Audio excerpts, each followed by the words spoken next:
Welcome to the Chief Endurance Officer Podcast. I'm your host, Greg McDonough. Each week, we hear real-time stories from athletes and CEOs on how to maximize performance through an endurance mindset. Let's get started. Welcome to the Chief Endurance Officer Podcast. I'm your host, Greg McDonough. Today's guest is passionate about finding ways to win, accomplishing challenging goals, and serving as a great role model. He's completed 5 ultra marathons, including a 100-mile race, and has qualified for the Boston Marathon. He's become an expert at building systems and has an incredible mindset for accomplishing goals. He's earned many recognitions like the Charleston 40 Under 40 and the Charleston Best and Brightest Under 35. Podcast host of Win Today, senior manager at Boeing, founder of One Day, co-founder of Champions Tribe, Ryan Cass. Welcome to the show. Man, thanks, Greg. You're making me sound way cooler than I actually am, but appreciate the opportunity. Absolutely. Well, we like to focus on endurance and in particular, the endurance mindset. So my favorite question to ask, Ryan, tell me about how your endurance mindset has impacted your life unexpectedly. Yeah, I thought long and hard about this one. And what it kept bringing me back to, Greg, is ultimately what this mindset has allowed me to do is shift the narrative for my family. And growing up, and really the reason why I do what I do is because life in my early years looked a lot different than life today, and the things that you just shared about me. None of that would have been possible if it wasn't for what day-to-day life looked like, which was growing up in a household that just had a systemic trend of alcoholism and adversity. And what that did for me was it forced me, it showed me to explore different avenues and ways to live life and not fall victim to the circumstance, but rather respond in a manner that allows you to create this ideal life that we envision. So what that did is it made me discover endurance sports. I got into wrestling primarily as an outlet to just keep my mind off of what was going on at home. And that then led me into running, which ultimately for me serves as meditation and now a way to continue competing in life. But as I was running, I found that I could tune out the outside world and not really think about what was going on at home. And then from there, I just started exploring, well, what else can it do for me? How can I use this as a way to shift what's going on in my family? It started changing my mindset, showing me that really anything is possible. And now what it's done is it's actually allowed me to be the person that is slowly bringing the family back together. I'm the one that gets to help my parents out and ultimately kind of coach my dad now versus be the one that, just watched him struggle through a lot of things. And the second thing that it really has done for me, Greg, is allowed me to adopt a not if, but when mentality. When you're intentional about pursuing these endurance feats and the challenging races, even you getting ready for your 140.6 next week, what that shows you is really what's ultimately possible when you push past the voices and the circumstances. And anything for me that, is written down on that whiteboard behind me with goal setting and systems, that's my big thing. I don't look at that board and wonder if those things are going to happen. It's simply a matter of when. And that's because of the endurance mindset and being intentional about these things. That's awesome. We've got a lot to dig into. This is great. Ryan, you mentioned exploring different ways to live life. Can you walk us through some of those examples of some of the things that you've tried that have been successful, some of the things that you've tried that haven't been successful? Like, walk us through your process of trying new things. Yeah. Well, where it started for me was as I was getting into my adult years and getting ready to go to college. Now, the one thing that I had on my mind, Greg, was how do I make sure that I don't carry on this trend that I'm seeing at home, because it's just been passed down from family line to family line. And in my mind, I'm thinking, okay, I've made this promise to myself from a young age that I'm not going to be the next one. I'm going to be the first one to break it. Now, how the heck do I do that? Mm. And, I started researching people that we all have likely heard of or admire in some way, shape, or form. People like Tony Robbins and Richard Branson and Warren Buffett, Ed Milet, and Michael Jordan. And I started looking at, well, what's the secret sauce? Like, what do these people do that's so different from everybody else? And it's not that they do anything super complex, but they execute on the small, simple things regularly. And the common thread that I found amongst these people is that they all write their goals down, and they attribute a vast majority of their success to simply writing something down and then being intentional about it, building a system around it. So when I was 18 years old, I went and spent $5, bought this notebook and started writing goals down for the first time. And that was totally new for me. And what that did is it completely shifted my way of being. I started studying for things in advance. I started just being more serious about my development and seeing what that life was like, doing things 2 weeks before they were due versus 2 hours, and really testing out that lifestyle. And it felt weird at first, but I'll never forget when I actually crossed off like the first big goal. I just got hooked to that process and really have chosen to live my life in a very structured way from that point forward. So the last 13 years has really just been a matter of living a very structured, systematic lifestyle that, I tweak things here and there. I test things out. I'm really interested in biohacking and, what are ways that we can optimize performance. And there's a whole, we can go down a whole discussion on that, but that's ultimately how I've, explored a different lifestyle and made it work. So let's go back to being 18 and you spent $5 on that notebook, and now you're starting to write down your goals, and that has obviously followed forward. But talk to us about the friends and family that you had around you and their reaction to you at 18, sort of really changing the direction of your life intentionally. When I told my family and friends that I was going to a military college, I went to the Citadel here in Charleston, South Carolina.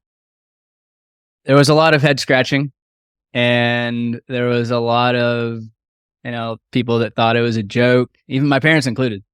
They're like, you can't even keep your room clean. Why are you going to go to a military school? And even through my, I'd say, early 20s, as I continued to be intentional about, that lifestyle and that structure, a lot of folks still kind of thought back to earlier Ryan, where not that I was ever a bad kid, I just wasn't structured or disciplined, didn't keep things clean, didn't really care for much outside of wrestling. And some of my business classes, people kind of knew me as just the jokester, class clown. And, when I'd tell them I'm staying in to read a book on a Friday night versus go out and party, a lot of people are like, you're a loser. What's wrong with you? And what that's done, staying committed to the lifestyle, Greg, and not, I'd say, falling victim to the societal pressures that we have today. It's brought the right people in, and it's given others a seat at a different table. Ultimately, I want everyone in this world to eat. I just don't want everyone to sit at my table, and I'm very particular about who gets to sit at the table now. So let's assume we've got an audience member who's on that decision path, right? They're struggling with the pressures of society. They're going down a road in which they don't love, but they just feel this is what they have to do because their buddies are doing it. Help that person kind of break through and make a difference. Like, what would you say to them? I would encourage that person to really reflect and ask themselves in that moment. Just take a moment to step back from the situation. I think that's one thing that we all should do, regardless of if we're being pressured or if we're even about to do something we want to do. What is this thing, or what is doing this thing going to give me right now? What benefit do I have by going out with you guys right now? Because the outcome is likely going to be, it's going to be a 3 a.m. night and likely some drinking involved and feeling like crap the next day. And is that moving me closer to the goals that I've written down? Yes or no?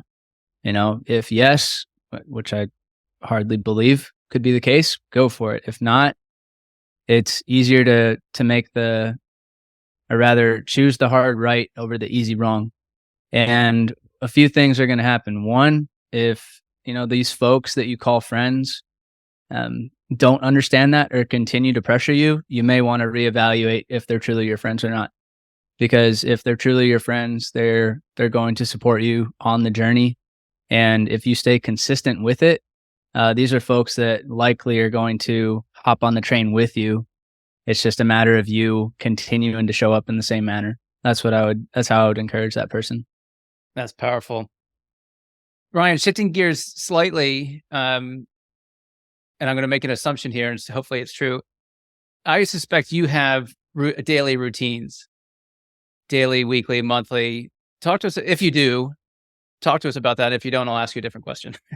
Yeah, absolutely. I think ultimately, I talk a lot about goal setting, and goals at the end of the day, like what you see written down behind me on that whiteboard, those are just desired outcomes. But what really allows you to accomplish a goal is building a system around it.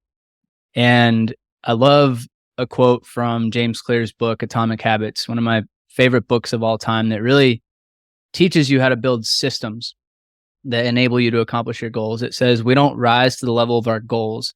We fall to the level of our systems.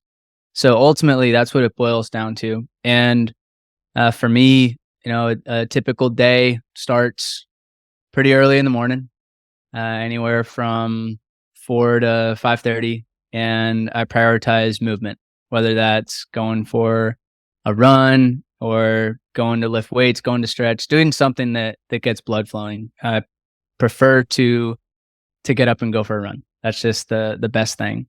And then from there, I always come back, and before I leave the house, there's always two things that I do. One of them is I always write down, like, what do I want to accomplish that day? So there's no guesswork. And this is usually something that I'm thinking about the night before. And then the next thing I do is I read at least a page from a book. If not, then I feel like I'm walking out of the house naked. Reading was something that I started to enjoy in college, but I found that I wasn't very consistent with it. I wasn't very diligent. I was accomplishing all these goals, yet reading, say, one book a month continued to be a struggle. And it was because I didn't have a system built around it. The easiest way to form a new habit is to stack it on top of an existing habit. So for me, like, writing down what I'm going to do that day it just comes like clockwork to me because it's been done so many times. So by putting a book right next to it, or in this case, over in the living room, what it does in my brain after I'm writing something down, my brain is telling me, hey, go read something real quick, or go listen to something on Audible. And so I think that's why systems are so powerful, because you really get to wire in your brain what's the next thing you're going to do. Just like if when you get out of the shower, your mind is telling you, go grab a towel, it's time to dry off. You can do the same thing with any habit that you want to create. Just by associating it or grouping it with another habit that you're already going to Yeah, do. So another example would, go ahead. Oh, sorry. No, I was going to say it's called habit stacking. So easiest thing you can do is for something that you already have on autopilot. Let's just say it's after I make my coffee. If you're somebody that makes coffee every morning, no matter what, and let's say you want to read, you literally write down on a piece of paper, after I make my coffee, existing habit, I will read for 5 minutes. And then you put your book next to the coffee machine, because then when you grab your coffee cup and then you actually read for those 5 minutes, and you do that so many times, then that activity just gets wired in your subconscious just as making a cup of coffee does. And so for you, when you talk about reading, are you picking up a chicken soup book, like kind of positivity and just pull into a page? Or are you actually into a book and going to the next page, like just continuing your path?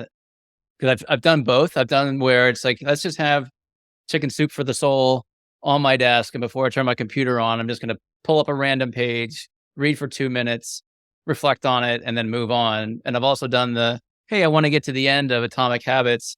Let's just make that the book. I'm wondering if you had a preference between the two. I've done both, and I still do both. Sometimes, like recently, I've got this Tony Dungy devotional here that is pretty cool. That it has the day by every day, and then it's got just a little passage in there. And I love Tony Dungy, one of the greatest coaches of all time. And I also love what's on the title, on the frame, on the cover here. It says "Dare to be uncommon every day." So it's either that, or if I have more time, then I will sit down and read something. I'm often flipping through pages of books that my podcast guests have written. So that occupies a good bit of my time as well, just so I'm informed on their work before I get to talk to them. Fair enough. There's a great Tim Ferriss podcast with Clary, and they're talking about sports and endurance. And Clary's comment was like, look, if you can't do your hour workout, chop it down to 15 minutes, but don't skip it, because you're going to end up breaking your habit. And it's been really impactful for me in my training. And it's like, if I can just get out for a 5-minute run, it's better than missing the entire run. Absolutely. And it's interesting actually. My girlfriend and I just finished a challenge for the month of August. We ran a half marathon a day, every day, no matter what. And there were days where definitely didn't want to get the miles in, or, your body's hurting, but you've made the commitment and it's been shared with somebody, and you want to honor that commitment. And we were talking this morning, we only got a couple miles in, which feels weird today, by the way, but about what separates good versus great. And the good person, or good, is often doing the same thing as great. But what separates great is that great person, or great leader, great athlete, whatever you want to choose, decides to show up every day, no matter what. And to your point, even though you may not get that hour in, you don't skip it, and you do the next best thing, and you don't give yourself an excuse to miss. And that's it's a simple yet powerful separator. And it all comes down to the choice that we get to make on a daily basis. That's well said. A little bit into last year, I set a goal. I was working with my coach, and I said, hey, for 2023, I want to run 365 miles across the calendar year. And she's like, oh, just do a mile a day. I was like, yeah, but I'd just like to group them all together. And then she convinced me to do it a mile a day. And I've been doing that ever since like December of last year.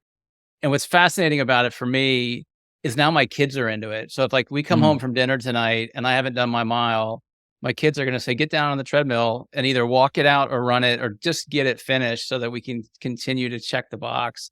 And it's amazing all these other things that sort of come out of life, like when you have that routine.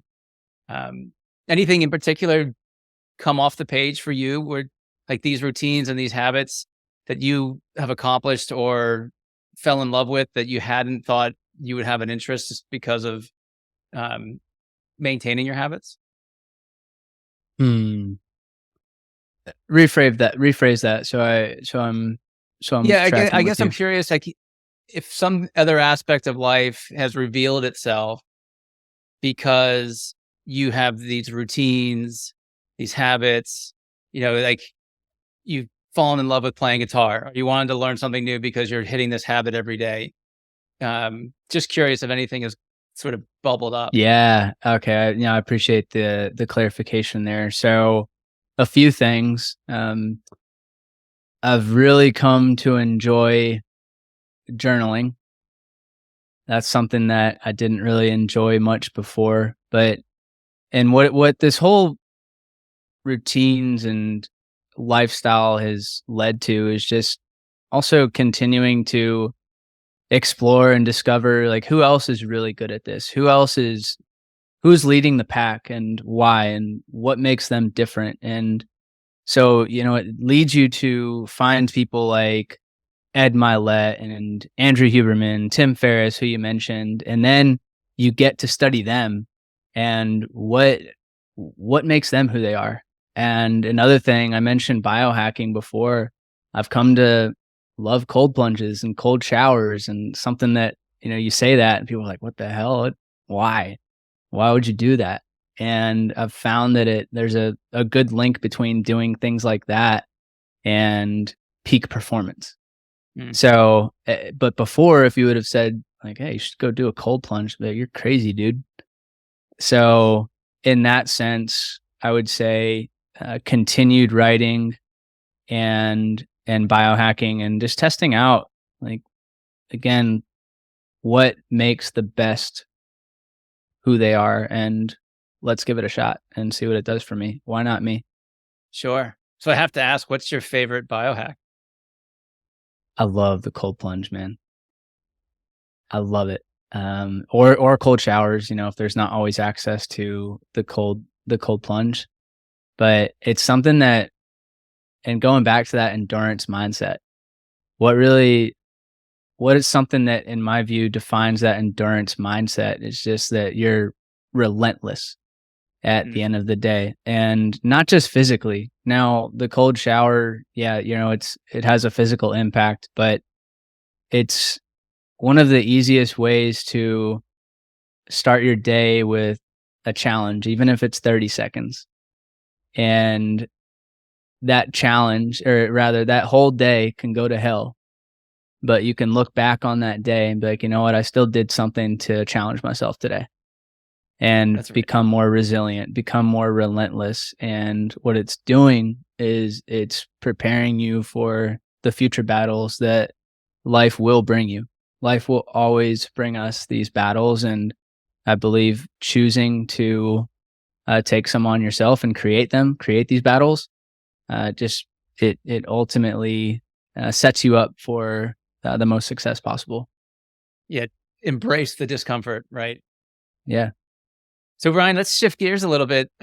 You've talked about yourself somewhat, but I'd love to hear more about, um, from childbirth almost to now. Like, what have you said you had a wrestling career, you got into some running. Give us some other insights to who you are.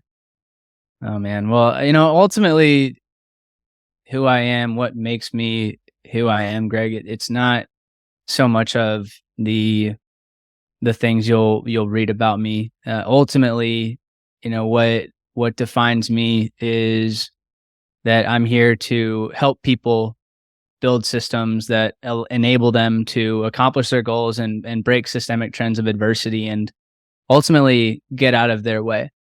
I believe that the best accomplishment is never going to be something that you read about me on my bio. The best accomplishment in my book is the impact that's made in another person's life. And the awards, there's only one that's hanging up on the wall, and it's not even in a visible space when you walk in here. I can see it, the 40 under 40. I don't have that displayed front and center for everyone to see because it's not something that defines me. So, but what I would say, the other things that I'm really involved in are I'm heavily invested in the community and serving our youth. And I would say that the best thing that I do is I serve as a big brother in our Big Brothers Big Sisters organization. I've been a part of that for the last 5 years, both as a big brother and a board member.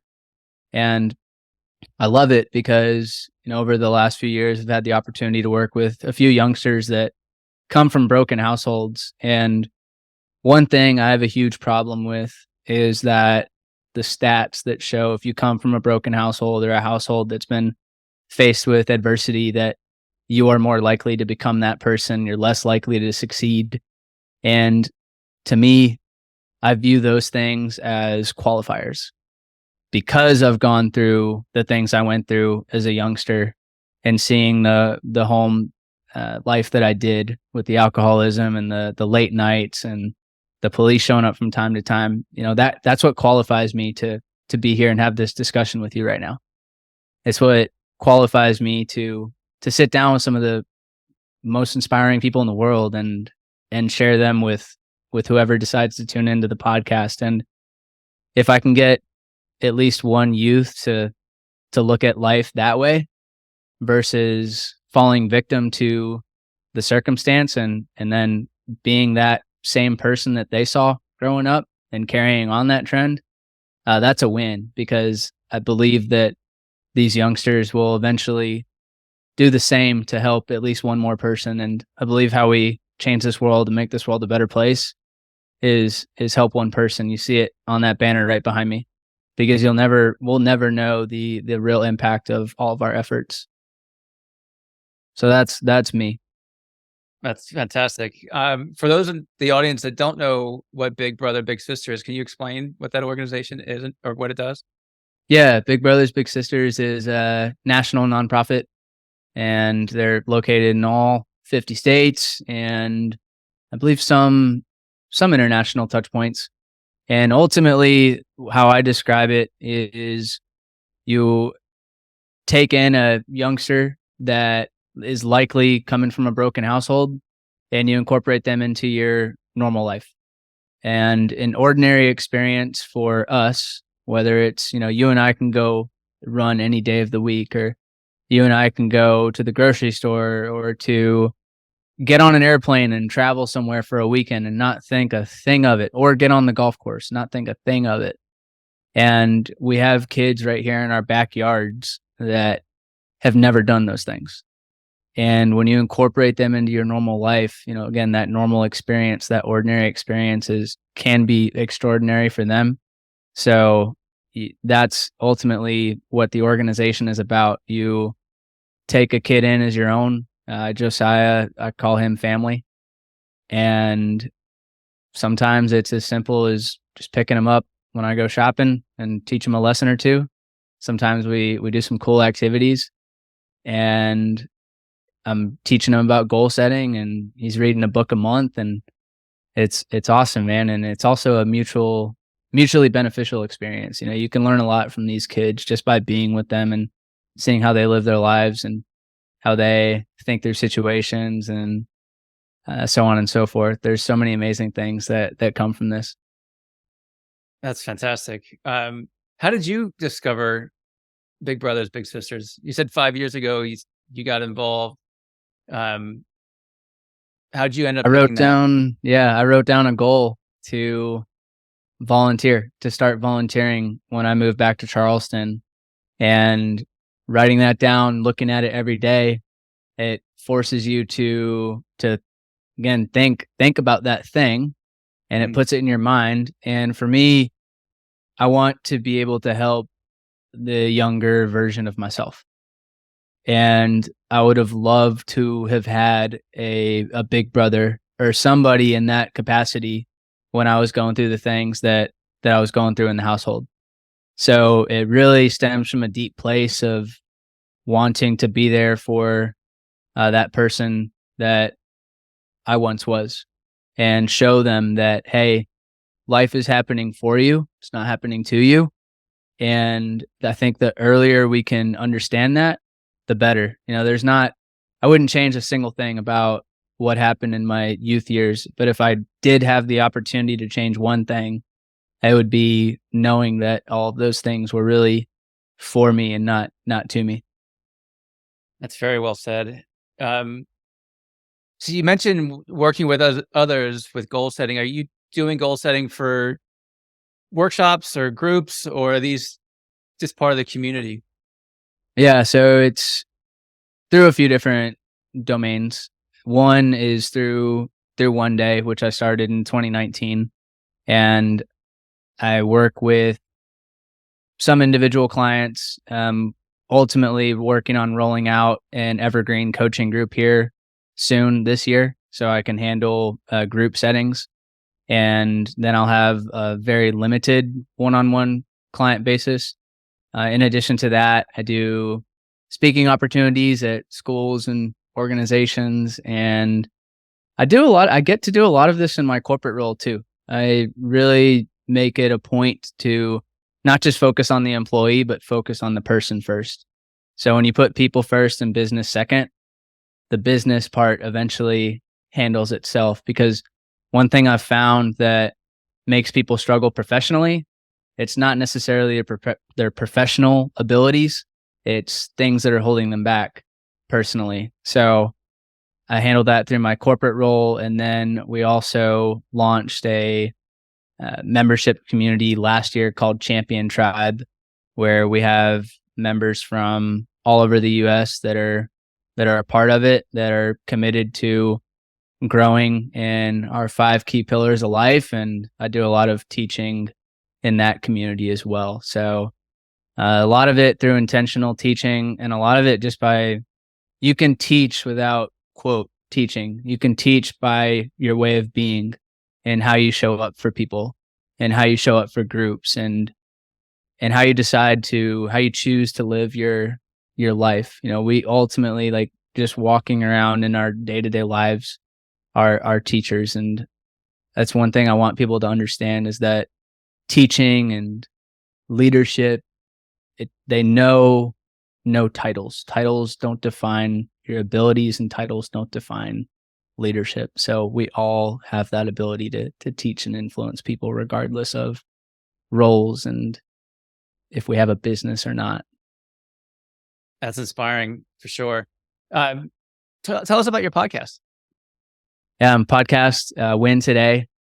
It has been out for going on 2.5 years now, and really starting to make some waves there. Had the opportunity to interview some of the most heartwarming, disciplined, and inspiring people on the globe. We have episodes that come out every Monday on episode 111 now, which will be coming out this Monday. And it's a joy, man. I love having the opportunity to connect with people like you that want to help other people, and people that have done amazing things, people that have overcome unthinkable odds and converted pain into triumph, people that have launched amazing companies. Had the founder and CEO of Spartan, Joe DeSena, on there. I've had quite a few New York Times, Wall Street Journal bestsellers, just people that, again, are here on this world to serve others. And ultimately, my goal with anyone that tunes in is that it inspires people to win today by connecting with amazing leaders and sharing amazing stories. That's awesome. One last question. Are you training for anything today? Any ultra marathons on the horizon, or October 21st? Yeah, October 21st. Going to be launching another venture, another goal for this year, called Breaking Ribbons. And if you ever see a picture of me racing, especially over this past year, I have a singlet that says Breaking Ribbons on there, and there's 3 different cancer ribbons for people that have lost their close in my life to various forms of cancer. And I figure, hey, what's a way to run for something bigger than me, and what's a really good challenge, and let's fundraise around it. So on October 21st, going to run 100 miles on the Ravenel Bridge here in Charleston, South Carolina, which it's 2.5 miles each way, so 5 miles round trip. It's our only big hill here in Charleston, if you've been here. It's got a good bit of gain, and I'm going to go back and forth 20 times, and whatever people contribute to that is going to go to families facing various forms of cancer, so we can make their battle a little easier. That's awesome. Is there a website associated with the fundraising for audience members to click into?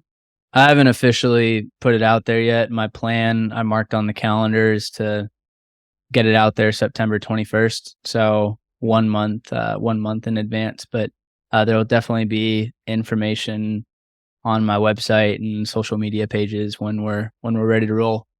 Fantastic. Well, speaking of social media pages, what is your social media platform of choice, or how can an audience member get in touch with you? I'm most active on LinkedIn. I love LinkedIn. It's definitely my favorite network, and that's Ryan Cass. Instagram, I mainly post stories, but I've got a lot of content in the background that I'll start releasing here soon. So it'll become more of a look more of like a creator page, but you can find me at Ryan A. Cass. And then the business page is One Day, WON, Day Today, because I believe that, the reason why I named it that is because we've all had that moment where we said, one day I'm going to run a marathon, or one day I'm going to accomplish this big goal. And when that day comes, it's a win. So that's where Win Today and One Day comes from.